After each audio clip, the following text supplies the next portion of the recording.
Okay, then the last one of the four categories that we've divided stress management into is coping with stress.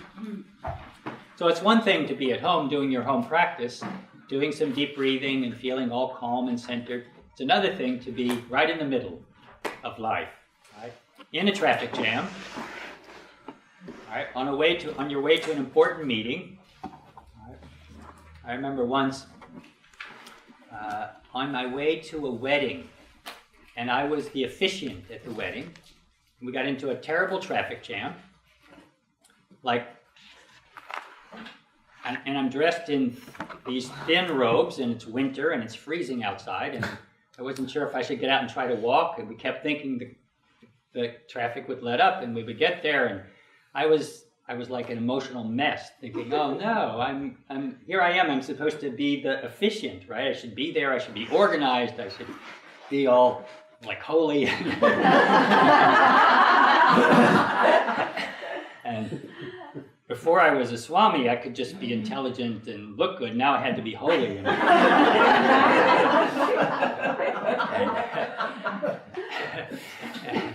And so I just got all worked up, right, in this cab. I finally got there, and I was mortified. Oh, I'm late, and what are they going to think of me? Because, it's one thing to know the person who's getting married, but then you're meeting their parents for the first time. So anyway, I got there and found out that a lot of the other people were in the same traffic jam. The parents weren't even there yet. I was early. I had to go in the bathroom so nobody could talk to me and do some deep breathing and calm down. Now, why did I tell you that? Coping with stress. Yeah. We want to be able to give students tools to make use of during a stressful situation. Right? So it's one thing to build up their awareness, right? But say they do become aware, so they do see that, oh, I see that I'm starting to get really stressed out here. This situation is really tough for me, right? My family wants me home, my boss wants me to stay late at work, whatever it is, right? You can think of a million situations. We've all been in them. We don't want them just to become aware. We want them to have choices, right? Things that they can choose to do. And for this tool, right, for this element, adapted yoga philosophy can be very helpful, right? A way, if we think that the root cause of being stressed out is the way that you interpret a situation, is it possible to reinterpret it consciously in a different way? It is possible, but that's something that someone may not have any idea of. Sometimes the stress that we feel, right, is the pressure that we're putting on ourselves, right, by the way that we're speaking to ourselves.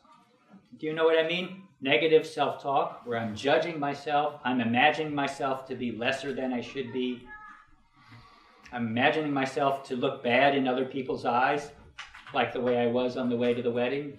Like, oh, what will they think of me? Right? That's what was in my head. Well, I was in a traffic jam. How was that my fault, right? Why would they think less of me? They were in the same traffic jam. So, adapted yoga philosophy can be very helpful, as well as tools like, and maybe it's difficult to think about yoga philosophy when you're all worked up. So maybe the first thing is take a deep breath. Right? Maybe the first thing is, okay, here I am in this situation at work where my boss has just given me, well, one of the people that, one of our teachers in, I'll give an example. One of our teachers in San Francisco told the story. She's at work. She does design work in some corporate job. I forget exactly who she works for. Some big company. Yeah. So she already has a bunch of projects, and then suddenly she gets a message directly from her boss's boss. Oh, I need this immediately. He wanted something. He was in a meeting, and he wanted something from her to use in the meeting. and he wanted it right away. And her first reaction to it was like, I already have a load of stuff to do, and I don't have everything I need to do that. I can't do that right away. So, she started sort of, as we call, freaking out. Right? Do you know what I mean by that? Yeah. Okay. So, but then she was in stress management TT at the time, right? We were doing the same program in San Francisco. She took a few deep breaths, right? She realized what was happening. She's under a certain amount of pressure. This is not just her boss's boss, right? She can't just say no. Right?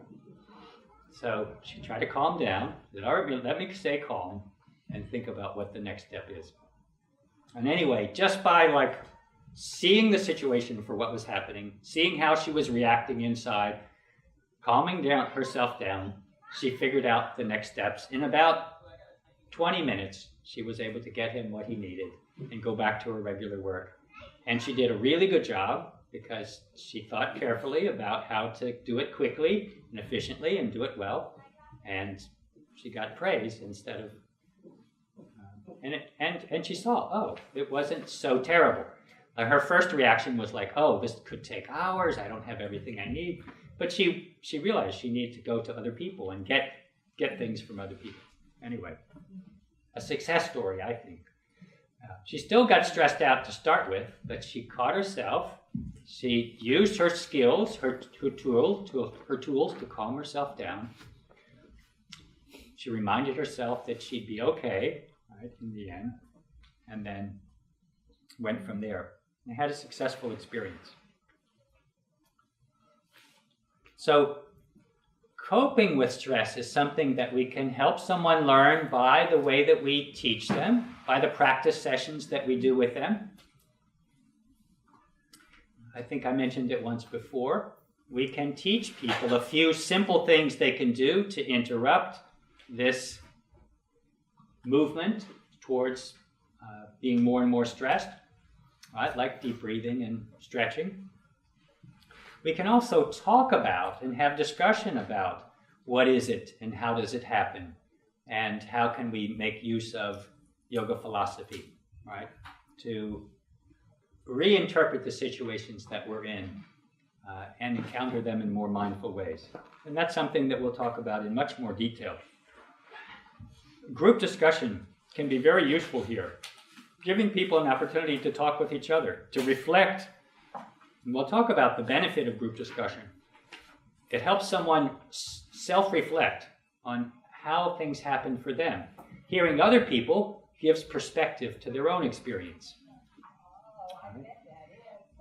Being able to share their experience helps them be more at peace with themselves. Be more realistic about what they experience.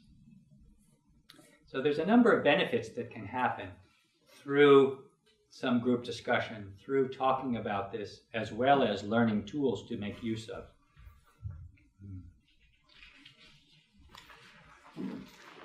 Yeah, something that we'll look at is using adapted yoga philosophy to create group discussion, like introducing some tools, some yoga philosophy, and having people think about it and see how it might be useful to them, and which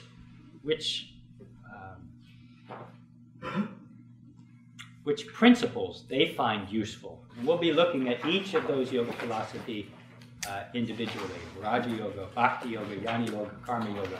How can you talk about those concepts, right, without using those words necessarily, without, right, saying things that are foreign to them? Make it common sense or accessible. Very useful. So this is basically all I want to do in this first little session, is just show you how we've organized the whole realm of stress management into these 4 categories. And that while a workshop that you might offer, say if you have a chance to offer a 1-hour workshop to a group of people, and it's a one-time thing, you can't give them everything that you know. And probably, mostly, you'll do some stretching and breathing and maybe some meditating with them, which will help relieve their stress. But why not also show them that they could develop their own practice of those same things on a regular basis, right, to build their own foundation of steadiness. Right? And why not offer them some one piece or two pieces from yoga philosophy if it could be helpful to them? Why not give them a little understanding of how stress occurs so that they can be more aware of how it's occurring for themselves? Right? So you can do more than just relieve stress. Right? You can help them develop awareness of how it's happening. You can help them build up their capacity to handle it, and you can help them cope with it better, right, by having these tools to use when they experience it. So ideally, even a brief program that you might do would incorporate these four issues. If they only learn how to relieve stress, then they'll have to keep relieving it. They won't learn how to prevent it. Right? So if you go to the doctor and you find out the analogy that I'm thinking of is you have some symptoms and you take some medicine to stop the symptoms, right, to treat the problem that you have. But if you never find out what caused you to have it in the first place, say you get a sore throat or a cold, and then you get it again, and then weeks later you get it again, well, don't you want to find out why you're getting it in the first place? Right? Yeah. So better than just relieving it is to find out how to prevent it, or at least not get it as often. Right? Completely preventing a stressful reaction to life is probably impossible. But to handle it much more easily is possible.